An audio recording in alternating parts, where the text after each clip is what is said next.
Merhabalar, kanalımıza hoş geldiniz. En güzel örgü desenlerini sizler için derledik.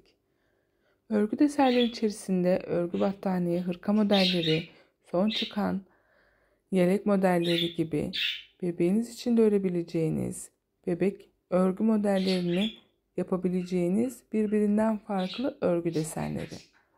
Örgü örmeyi seven hanımlar için her çeşit örneklere yer verdik. Sizler için en güzel ve en son çıkan örgü örneklerini bir arada topladık. İyi seyirler.